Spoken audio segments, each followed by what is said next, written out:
Hey, Misfit Entrepreneurs, this is Dave Lukas, and welcome to another episode of the Misfit Entrepreneur, where it is our job to help you unleash your inner misfit and break through to higher levels of success, wealth, and fulfillment by bringing you the best insight and information from the world's top entrepreneurs, with a specific focus on their misfit side, the specific traits, habits, and secrets that have allowed them to thrive and succeed.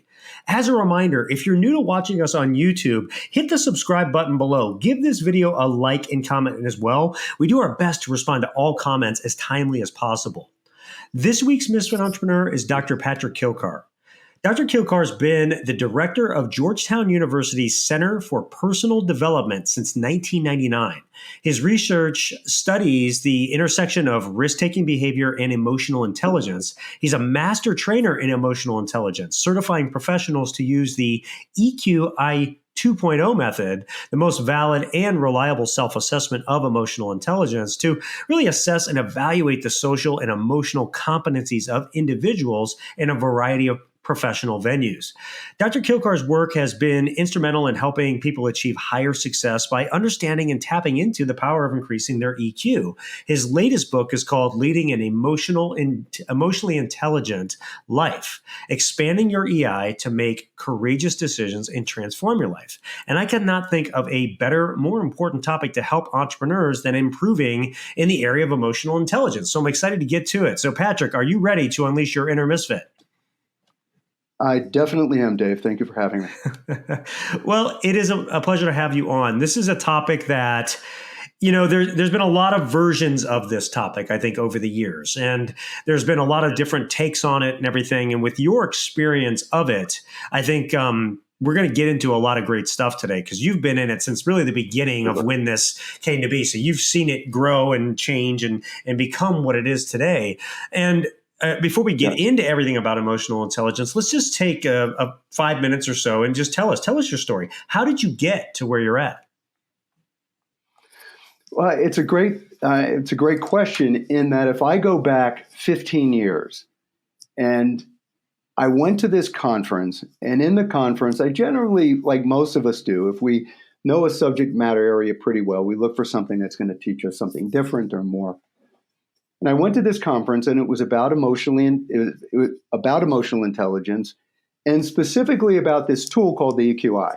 And the EQI 2.0 is kind of the original EQI on steroids, if you will.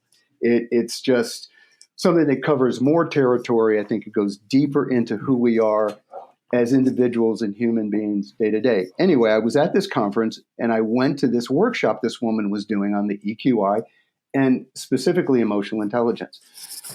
And I sat there and I listened to it. And I don't know if it's true necessarily of all mental health experts per se, or people in the field, but I think we're always looking for that holy grail, that piece that we can use that really will make a definite, definable difference in our relationship with people with regard to the clinical moment, the clinical session, and their own goals.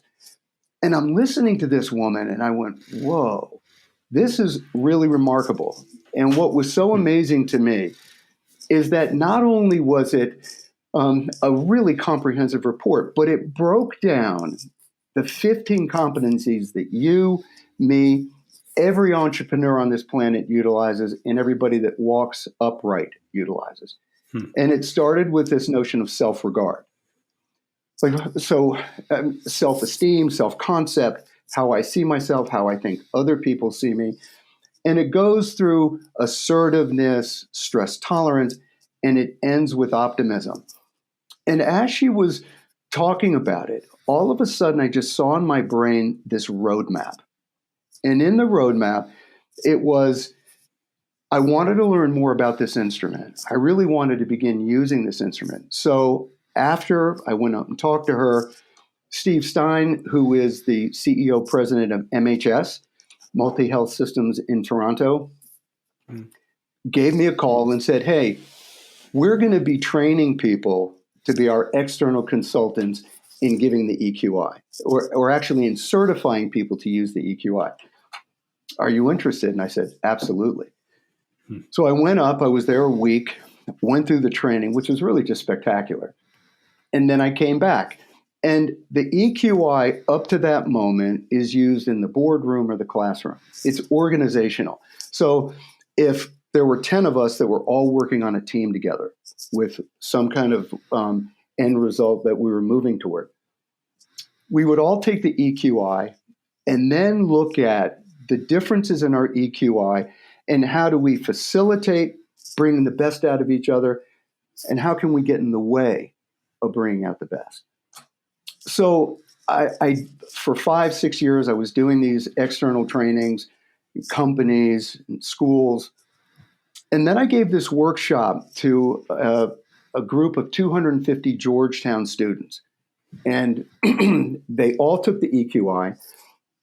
I had 3 sessions with them to talk about what does it really mean for them as they look at it. And one of the grad students came to me after and said, hey, this is like 2 or 3 days later, that EQI thing really was fascinating. Can I do it? And I said, sure. So this guy comes in, we talk a bit, he takes it. And so for 1 year, we met every other week, just parsing out what that instrument was really saying about where he was in his life, where's he going, what feels manageable and what doesn't. And so that was kind of the beginning of the journey for me. Is it the Holy Grail? No. I mean, there are a number of different instruments that are out there. This is the one that I know. This is the one that I feel really speaks my language. And so then I began then using it after this grad student, for whom I feel very grateful. I began using it clinically.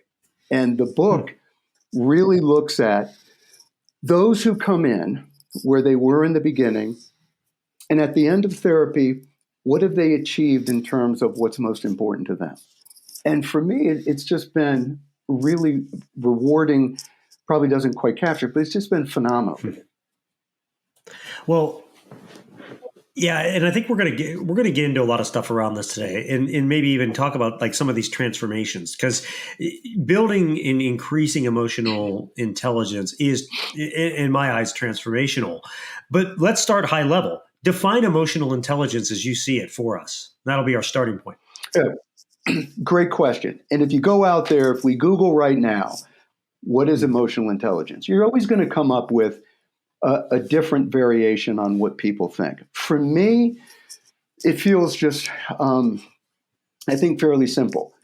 It's how do I understand the emotions I have moment to moment, day to day? And I mean the array of emotions, just not intense negative emotions or positive emotions.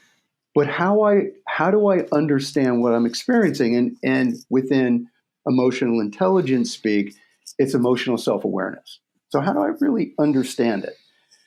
And then based on that, how do I believe my behaviors, my thoughts, my actions influence the people in my life, either positively or negatively? Mm-hmm. And so it's a socio-emotional kind of way of stepping back and saying, do I understand myself well, the emotional self-awareness?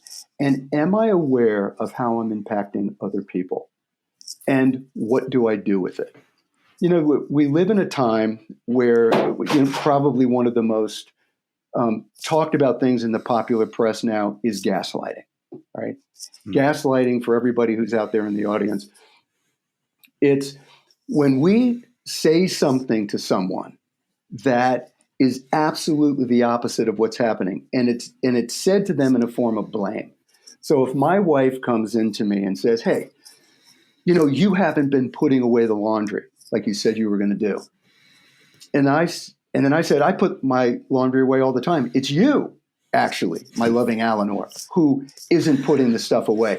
And then what it does is it gets into somebody's brain and it creates this ever-growing self-doubt. So so Eleanor, my wife, would be going, am I the crazy one? Am I really not putting the stuff away? And part of it is being able to be in the presence of, and this is the emotional piece, right? Being in the presence of other people and knowing what you're feeling, knowing what you're experiencing, and stand by it. So it's this notion that, and again, I heard it in some of your previous podcasts, I heard it defined in a number of ways. It's setting boundaries. And if somebody is foisting off their responsibility to you, that we have to be able to slow it down and just say, no, this isn't about me. I'm bringing it to you. I know exactly what I do. Or have you ever heard, which I know you have, people say, you know what, you're really making me angry, Dave. Or, you're making, and when I say this to people I know, they kind of go ballistic, but I say, you know what, here's a little life lesson real quick. I'm not making you do anything. You're choosing to be angry. Exactly. And yeah, you bet. And in that anger, is it taking you toward what you want? Or is it stripping away the pieces that really are important to the relationship? And that's the essence. And it's a great example because it comes down to that choice in that moment, and if you listen to that, like, you're making me angry. I can't. It's like motivation. I can't motivate you, right? Motivational speaker. I can't motivate you. You can choose to be motivated by what I tell you, but I can't motivate you. That comes from your choice and within yourself. It's the same thing with anger and these different emotions and everything else, right? And that's the hardest thing in today's world, because we live in such this instant dopamine hit type society that it's just an automatic reaction. We skip past the point of even recognizing the emotion to even think about it, right to the reaction. Right. And that's it'll get harder and harder and harder. But those that learn how to kind of master that moment from the time there's the trigger to the reaction in between, that's where the skill set is. And so I was going to ask this, and maybe this is it, but my next question was going to be, what do most people miss or don't understand about this topic of emotional intelligence? What are the things that they just don't seem to understand the most? And maybe it's that. Maybe it's that gap. Well, yes. And it's this piece. At the end of our conversation, as many of your listeners know, we're going to talk about three things that for me are most important. And, what I would offer up to people in terms of thinking about the impact of this on their life. The piece that it's not completely this. However, it's how do we take responsibility for who we are in the world? And if I said to you, hey, Dave, look, you're burning the candle at both ends. You're running around like a crazy man.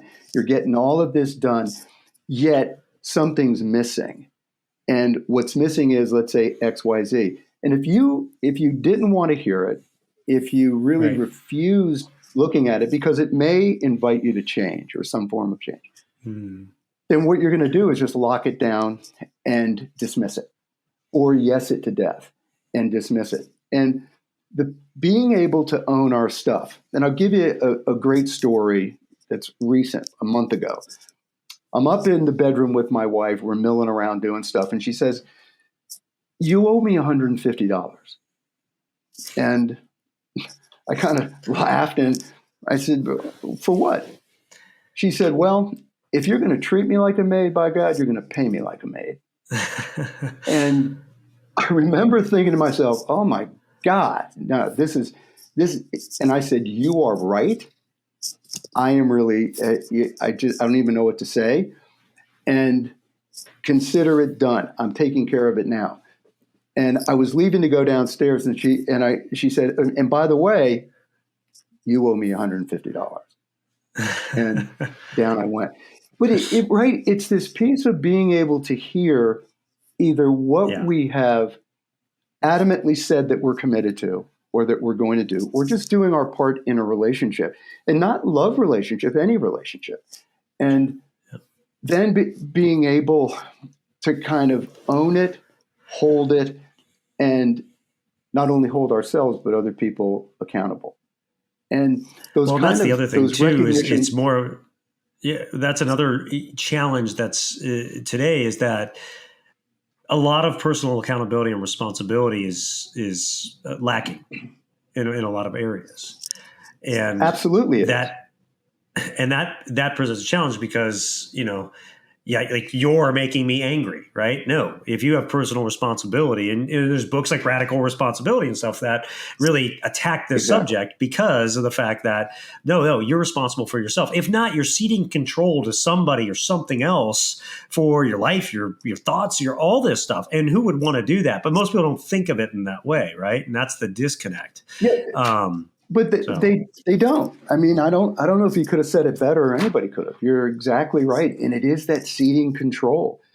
And at times when I'm talking with clients or people, I share with them this fairly simplistic way that Patrick Kilcar looks at the world. And granted, it is simplistic. However, it kind of makes sense to me in that this one container or bucket, what can I control in this world? Literally. And after you sift through it, you shake it out, it's only one thing. It's us. I can only control Patrick.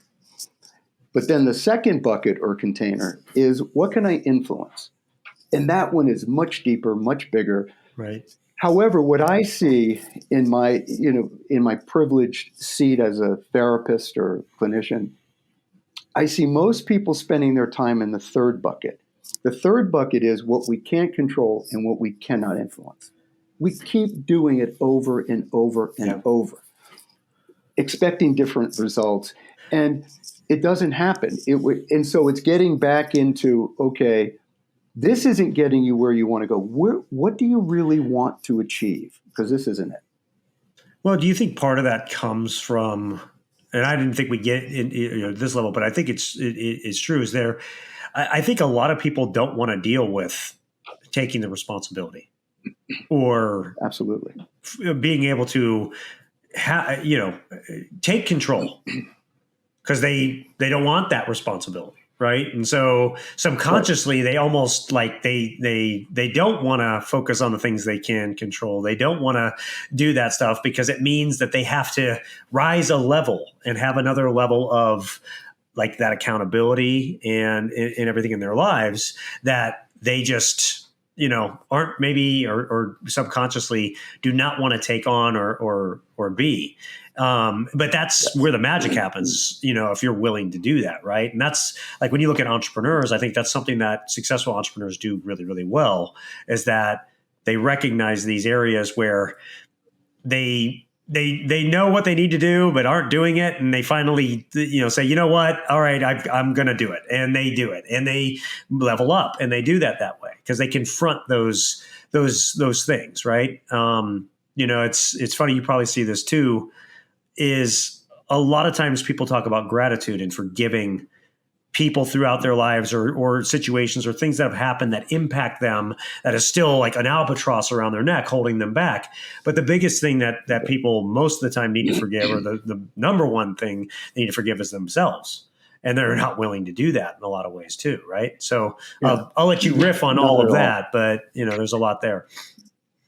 No, it's a huge amount. And if you look at the book, the emotional intelligence book, and you go back, I don't remember what podcast it was for you. I think it was fairly recent, but The Ordinary to the Extraordinary. Mm-hmm. And when you look at this book, people may think, oh, these are really extraordinary people. Well, their actions are extraordinary, but they're no more extraordinary than you or me or anybody on the planet. We're ordinary people. We survive in very similar ways. We look at the world through a very specific prism, which generally meets out reality. And the piece, though, is that we get into this space or this place of just not being fully honest with who we are in the world. And it's exactly what you're saying. When people come in and see me, the level of change that they're being invited to do can be absolutely overwhelming. I've had a number of people through the years, after the first visit, at the end of the visit, say to me, listen, I really appreciate this time and I appreciate what we've talked about. I can't do this, or I can't do this now. It's just too much. And when you look at the stories in this book and how it talks about these 15 competencies in terms of who we are, that kind of transformation, it's in reach for all of us. And, a month and a half ago, I did an EQI feedback session with the CEO here in Washington. And your listeners can't really see this, but there are these 15 competencies that I alluded to earlier. And when somebody looks at the results of the EQI, this one particular page, it's color coded, and where do our vision will immediately take us to the lowest score. That's because that's what we did in school. And to look at the lowest score and then begin to decide, well, how real is that? Does this really represent that particular piece of who I am in the world? And so understanding the lower parts of what goes on with us from an emotional intelligence standpoint is important. But also, there are times where it can be too high. And I'll give you an example. If you looked at the assertiveness competency, and let's say you're looking at it, and from 1 to 25, it's around a 60, which is in the lower end, right? We all kind of know what that looks like. I mean, we know what that represents in our life if we're not terribly assertive. The piece, though, that if it's, say, 120, and it's glaringly higher than maybe the others, you go from being more subservient, kind of feeling more like a human doormat, to being in a place of being enormously aggressive. So you're not assertive anymore, you're aggressive. And then imagine if kind of hanging down from the ceiling were a mobile with 15 different parts. And you're looking at it, or like the little mobile that would hang over Hannah as she's, moving out of the baby stage to the toddler stage. Yeah. But if you go and you touch one of those pieces, Dave, just one, boop, what happens? It starts to move things. They all start to everything impact starts each other. to move. It's like a ripple effect. Yes, completely. That's the perfect way to describe it. And the shift is that if I take responsibility for being aggressive in the world, and I look at it, the other pieces connected to it, which are the other 14, begin to shift and change as well. And so it's, the CEO had 4 of the 15 competencies that were just glaring to me, just popped out. The first was emotional self-awareness was really pretty high, appropriate, like 105, pretty good. Okay. But then below that was emotional self-expression, which was exceedingly low.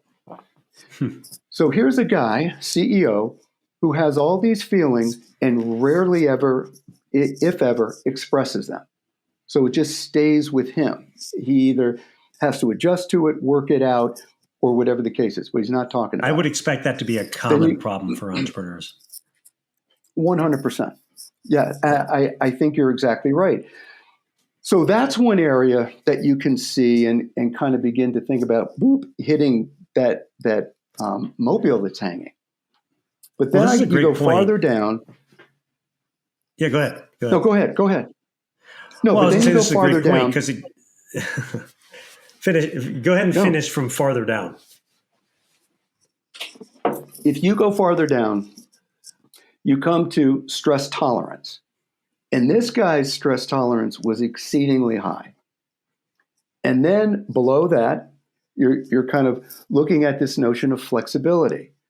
And while we could talk forever about the characteristics of successful entrepreneurs, of whom I'm talking to one right now, that one of the pieces that would really have to be there to grow that business would be flexibility.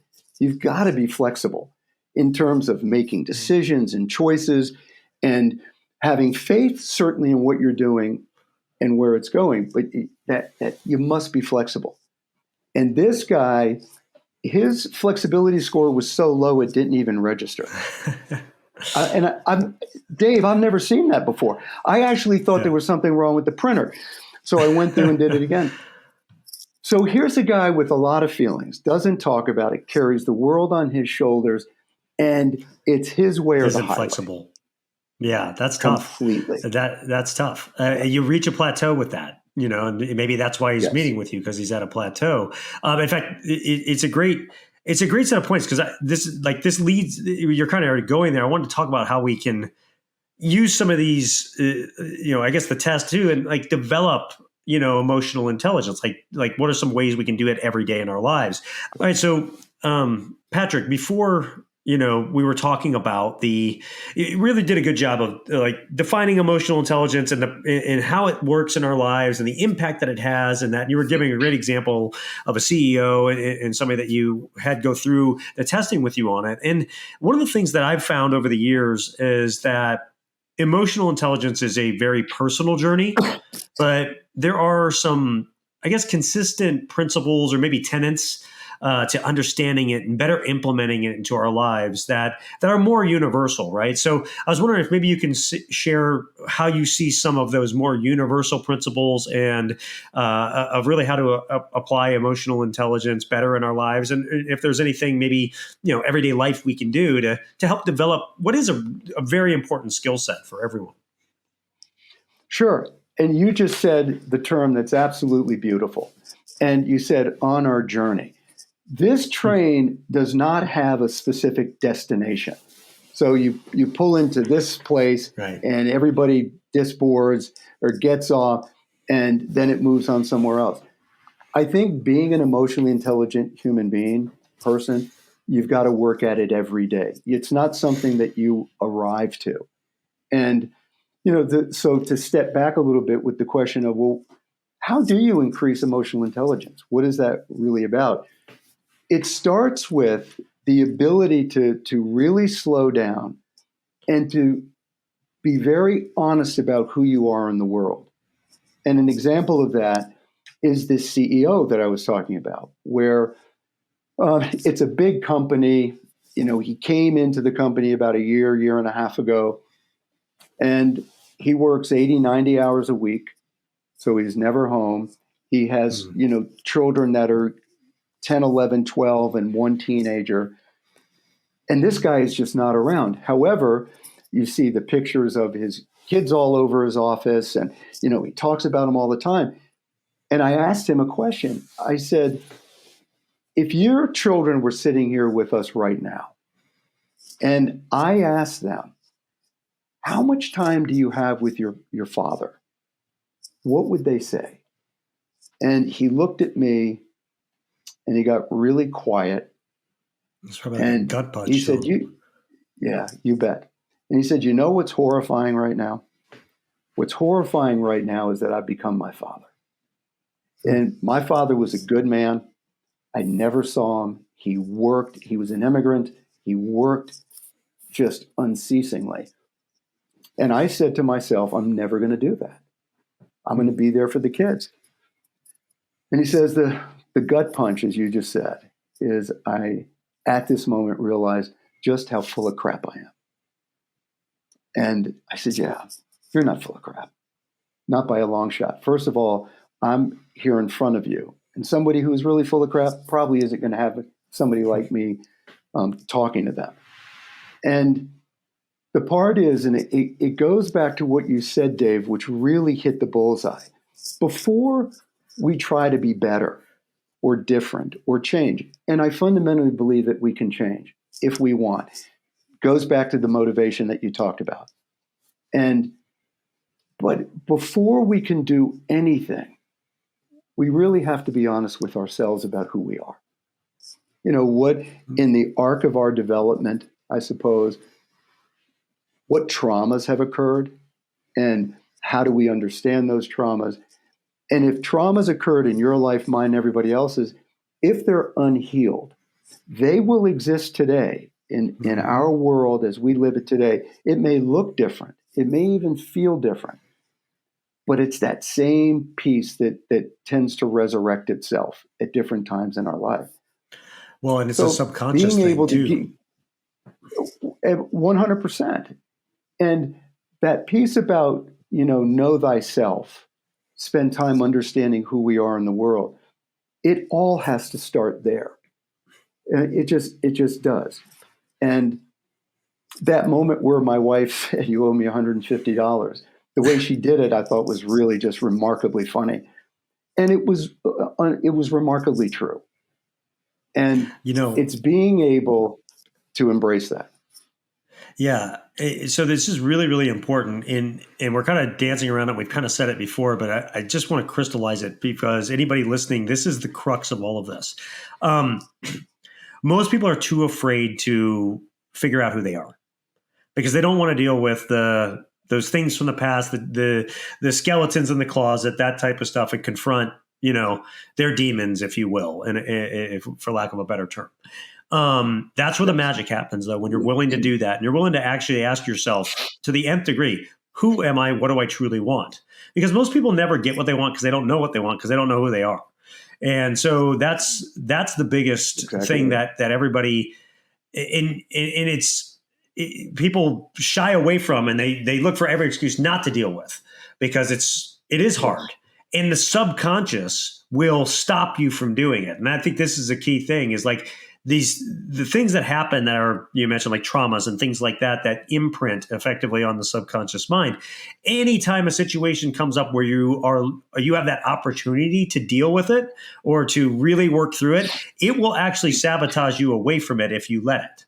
Like I've seen some extraordinary things in this area with people where it's just like on the other side, it like boggles the mind because it's like, you know exactly what you need to do to solve your issue. But every chance you get, right, or even if you start to, you stop or some excuse, something comes along that derails you from doing it. And it's the subconscious mind that is doing that to them. And if in those moments they're not willing to power through, they'll never get over it. And it will always be there and always, basically be an albatross around their neck. Oh, completely. And if you think about all the entrepreneurs out there, those that you've interviewed for your podcast and that what is different about entrepreneurs that are successful? There are lots of entrepreneurs, but I'm talking about the people you talk to and that you invite into this space. The piece for me that is most critical is, do they understand the way they think? Do people understand that the way we think absolutely drives what we do, and what we do drives very specific outcomes? And what I generally, including the CEO guy, what I hear even successful people that just have this negative tape in their brain, like, well, it's not going to work out, or if I do this, this is going to happen. Or, I went to this business school, but it's not as good as that business school. And, all of this stuff that goes on, it doesn't mean we won't be successful. No, not necessarily. What it does, though, is it so interrupts and pounds the process that we're in moving toward whatever our goals are going to be. And, it's that notion of, if I really know me and I believe in me, and I do everything I can to create a very specific thing, the grand probability is it will happen. But at some point, that vision slips away, or something shifts and changes. Right? And your CEO guy is a great example of the subconscious in action. He may not even realize it, but it's the imprint, the modeling of his father that's in his subconscious that's driving him right now doing this. And he's actually being run by that programming that's been imprinted on him since he was a kid. And he hasn't learned to live from true choice yet and choose the way he wants to actually run and have his life. And that's the decision that he's got to confront and make. And it's, it's absolutely that simple for people, but it's, this piece is a huge deal. If you think about beautiful little Hannah's growing up in an amazingly rich, emotionally rich environment where, though I don't know this to be true, but if you and I were in Las Vegas right now, well, besides maybe catching some weird strand of COVID, I would put everything out on the table that Hannah lives within a space of finding herself, finding her voice, finding out what's most important. Because to a fault, you don't want to see to a fault. Yeah, but this is the piece. This little beautiful thing is going to keep growing into being a remarkable human being because every step of the way, she was invited to really make important choices for her that she made. They weren't foisted on her by you or by your wife or the community. And living in that rich kind of environment, that rich emotional environment, it's very rare for people. And just the little bit that we talked about Hannah suggests that. And she's got, and as an, I guess as an example or a case study too. I mean, her, she grows up in an orphanage to 18 months old. And then literally the way that they do it in China, and people that have maybe adopted internationally understand this, but you literally, like my wife and I walk into a room, the nanny that she's known her whole life has her in her arms, walks to us, hands her to us, and walks away. Clean break. It's over, right? So it is a completely different world in the span of 10 seconds for this kid. And to watch her just adapt to that, you hear kids are adaptable and all that stuff, but talk about the true like test case, within a couple of days, we're bonding as a family and stuff like that. Right. And there were challenges that we had. Actually, believe it or not, she rejected my wife and clung to me, which was not something we were prepared for. I was prepared for her to reject me, which is really common in these situations, and cling to my wife. But she actually rejected my wife for the first week. And so I ended up having to I look like the guy from The Hangover with the kid and the thing, everywhere I went, and she's with me. And I've got my wife who I'm being like psychologist to, talking down off the ledge, so it was a really interesting experience. And then we get home from, all the travel and stuff. And literally like the next day, like daughter Hannah walks up to my wife and goes like this. And then I was chopped liver. Right. So that it was just an interesting, to watch all this unfold and watch even like the transformation and happen and have her choose when she wanted to be with her mom and all that stuff. And it's the same thing in we do it to ourselves. We make things so much more complicated on ourselves than we have to be as human beings. And we compound it and make it worse and worse with the prison that we create in our minds a lot of times for this stuff. But it comes down to, you said something earlier about obviously the recognition of this. And I think that's where it comes down to. You were talking about thoughts and the way we think. Most people never even stop to ask, like, where do my thoughts even come from? Right? Like this gentleman, I bet you, this CEO says a lot of things that his dad said. And he says them because his dad said them. He doesn't even think about it. He just says it. It's an automatic thing. Right. That if he truly sat back and thought about it, he'd probably say, you know what? I don't want to say that. That's not what I want to say. I want to say this instead, or I want to do this action or that sort of thing. And that's the magic. That's when you truly start to recognize and say, I don't want to choose that. I'm going to choose something different. You change it, and then you start to go to work on it. That's where it starts to change everything for yourself in this area. This is near and dear to me because I was on a path of where, I was being run by all this programming. I had a lot of great programming, right? From my past, but it was in my early 20s where I figured this out. And it was like almost to the day, that was the switch that flipped that helped me succeed as an entrepreneur versus the path that I was on, which was to, probably just work in a mediocre job for a better part of my life. And it came down to learning to live from true choice. So, what was that moment though? If you go back, because I believe, I'm not sure, but I believe all of us have these really interesting critical moments in our life where it's the road less traveled. Do I go down the path less trodden or what? But what was that moment? It really, believe it or not, it wasn't like a traumatic thing. It wasn't like something that, happened. I was fortunate. I had an interesting upbringing. One side of the family was very poor, but all made it very successful. The other side were entrepreneurs and stuff, but really loving family and that sort of thing. Lower middle class. That's how I grew up, right? So, in a lot of ways, there were some advantages to having that, right? But I excelled at a lot of things. I excelled in sports. I was, I didn't have that much problem with school. I was a, good student. I wasn't like a 4.2, but I was like a 3.5 student, and it didn't take much effort to do that.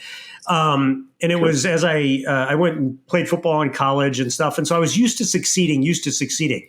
And I was a serious driver. I was a serious dominant driver, very low empathy. Right. It was always about next, getting forward, winning. Right. And I had my first real job after I started a business out of college. I failed within a year.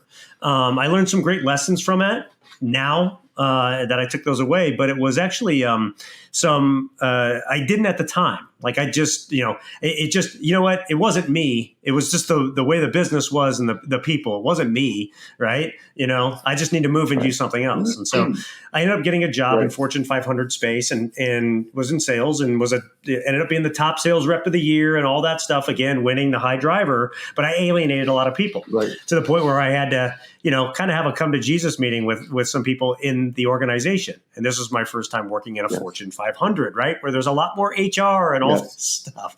And so it was after that I had to eat some crow, and that I had to, either learn to, that better understand people and stuff, or I wasn't going to make it.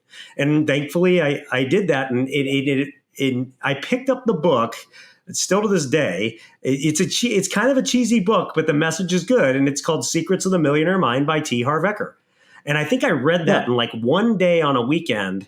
And when I was done with it, I was like, oh my God, what's my conditioning, and I immersed myself in it for like a couple of years of figuring out like what I want to keep, what I want to put there, and then how I'm going to change things. And then it just went from there, and eventually left and started businesses and all that stuff. But that's what it was for me. So the piece that you're saying, which goes back to this notion of how do we think about things, or how do we think about us, it's exactly embedded in that. Because you went from thinking about things in one way to thinking, I would imagine, to thinking about, okay, what's possible? What's really possible based on my talents, my drive, that alpha part of you that really just will not yield, and your intelligence. So you look at this and go, okay. And then you begin kind of breaking it down and pursuing it. And I had to admit, I needed to fix some. I had to fix some things internally. I had to admit that, and it took a long time of beating my head against the wall to a point where I finally was like, okay, it's me. There's some things I got to fix, right? And I will say, about that time is when I met my wife too, and that helped a little bit too. She helped me with that, but yes, you do have to get to that point where you got to make that decision for yourself, right? But it's also being open and being honest. The vast majority of people, when they're in a work environment and they receive quote unquote constructive feedback, constructive criticism, it's shocking how many people quit. They quit and they go somewhere else because that employer or that organization really didn't understand them. And what you're talking about, which is these choices of freedom, of emotional, social freedom, is to say, you know what? I do need to grow. I do need to do things a bit different. This, the empathy, which is one of these 15 competencies in the EQI. This empathy piece, I need to really pay attention to it. And then you did. It started, though, with you just realizing what truly for you was possible. And when you put that millionaire mindset on, and that energy is going out into the universe, that what it is that you want, you're moving toward, and it toward you. Our brains cannot really distinguish between fact and fiction. So as you have this in your brain, as if it's happening right now, your brain just moves you toward it, and it toward you. And that's a huge shift. Well, and I often say our subconscious is driving us towards something, so no matter what, it's sending you towards something. So it's your choice whether it wants to be the things you want or the thing that it chooses, right? And I always use the example of if you're ever in the market for like a new car, right? Mm-hmm. And you say, oh, that's the car I like, right? Isn't it amazing for most people? You start seeing them everywhere on the road. Like all of a sudden you didn't see them, but once you've made the decision that that's the car, maybe even the color, you start seeing them everywhere, Yes. right? That's your subconscious that is now you've told it this is what I want. It's driving you towards that. It's pointing it out to you because it creates the awareness. Awareness is the catalyst to change, and so it's the same in our lives. When we say, okay, I'm going to choose to live this way or have this now, all of a sudden that subconscious changes and starts looking for that. And it's aware to that, and that's a lot of it. Patrick, we're getting close to the end of our time. We've gone in a lot of different directions today that I didn't even have planned. It's been a lot of fun, but I'd be remiss if we didn't talk a little bit more just about like a few things around entrepreneurship, and it's really a two-part question, right? Are there key areas? You talk about these 15 points, right? So you deal with a lot of entrepreneurs. Any of those key areas of those 15 points that you think are really important for entrepreneurs to focus on to build their emotional intelligence? And then you mentioned also the impact of intelligence on those in your influence, right? So that's leadership. Yes. So we've got kind of what are the few areas that make sense to really focus and hone in on? And then how do we better use emotional intelligence and leadership as entrepreneurs? Yeah, wonderful. And yes, as an entrepreneur, and those that are listening to kind of what we're talking about now, if you were to take a step back and think about what it is that you really want. I had a buddy of mine tell me this story. He went through qualifying school for Special Forces Green Beret. And as they're going through it, it's just before this week they called Hell Week. The instructor got up and said, how many of you think you're going to finish this course in 9 months? And everybody raised their hand. He goes, of course. Yeah, you guys are smart. Some of you have already achieved a lot within the military. And he went on and on. He said, but help me understand something, because this is a genuine question. Why is it that most of you won't? And he goes, barring an injury, the one thing that happens on your journey through this qualifying course is that for some reason, somehow you lose your vision. You lose your vision, it's over.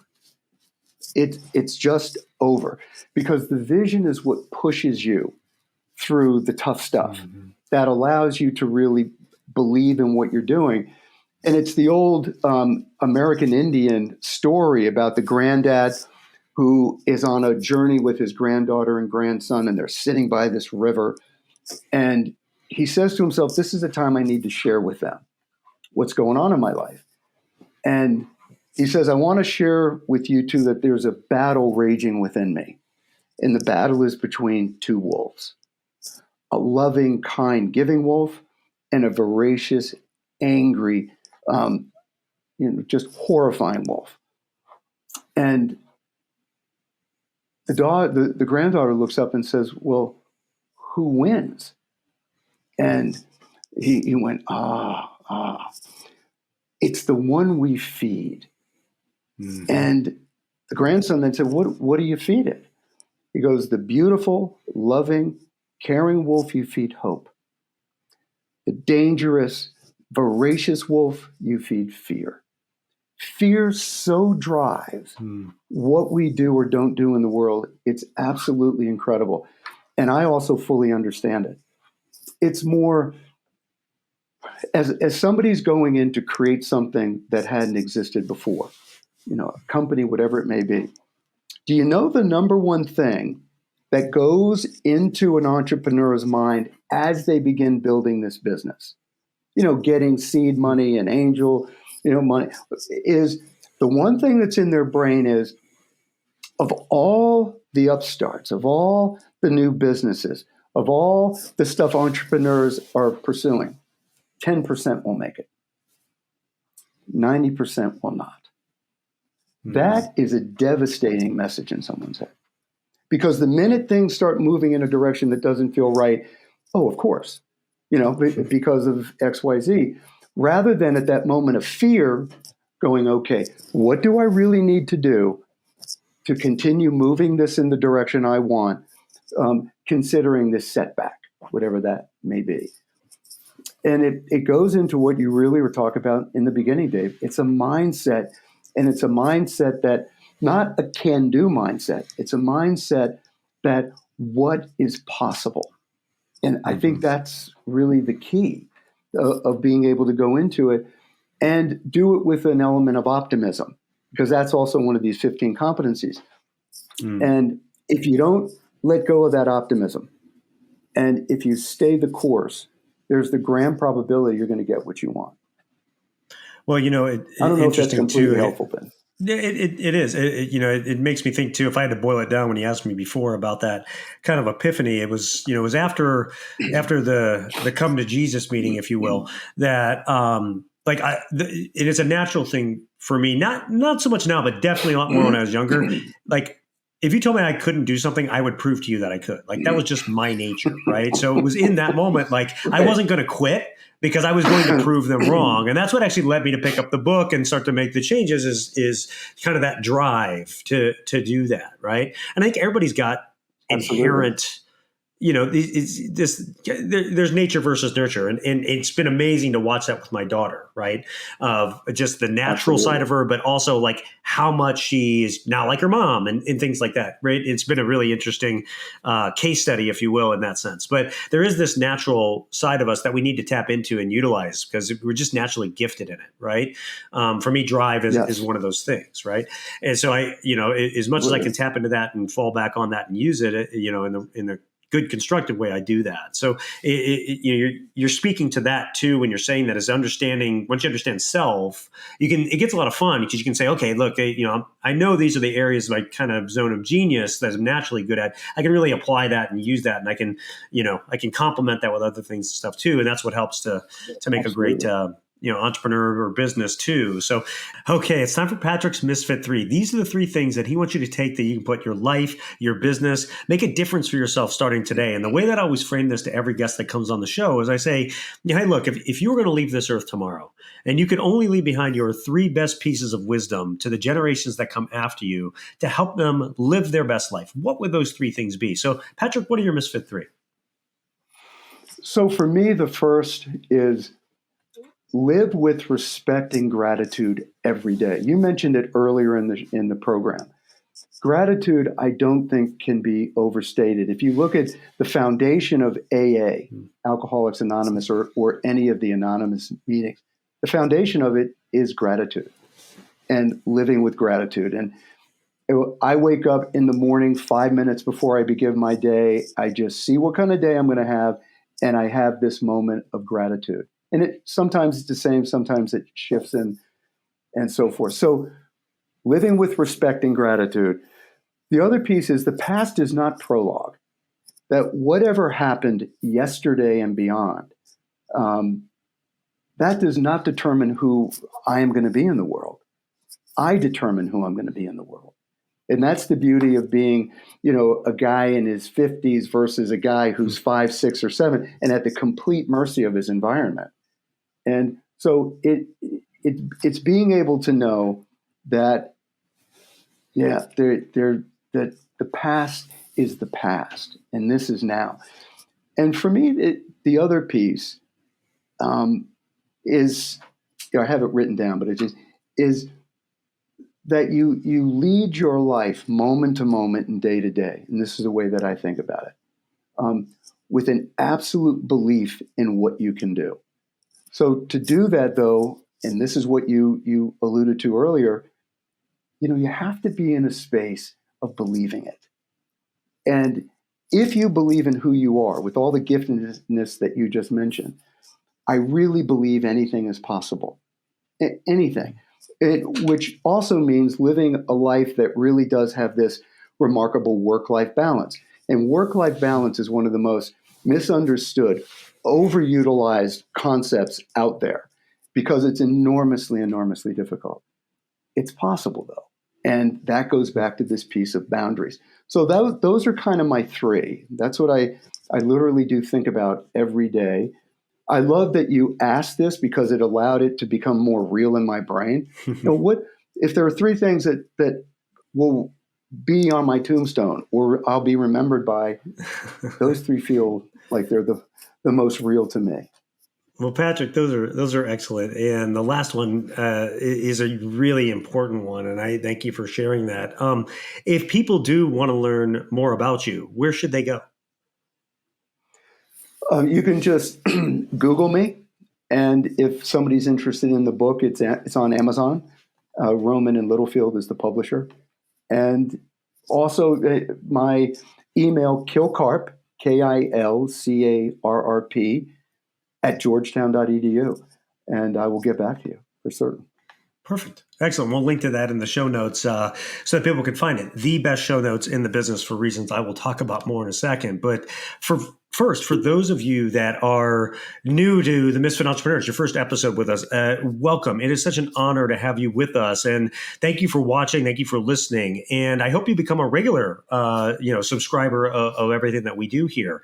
And for those of you that are with us week in and week out, I cannot thank you enough for all of your support of the show. You are what makes this go in over 100 countries every single week. So thank you, thank you, thank you. And go out and check out the show notes for this episode. Why? Because I do them myself as part of my personal growth routine on a weekly basis. I go back through these episodes and I take my best pieces of wisdom and actionable tips and habits and things like that and share them with you and the audience. So go out and check out those show notes and then get out and give this episode a rating and review, like and comment on it. Help share Patrick's message, because we all know, and I say this in every episode, one great episode can change someone's life. Maybe something that Patrick shared today was that missing link you were looking for to get to your next level. So share this with others. And again, Patrick, thank you so much for coming on, sharing all your wisdom and your insight today.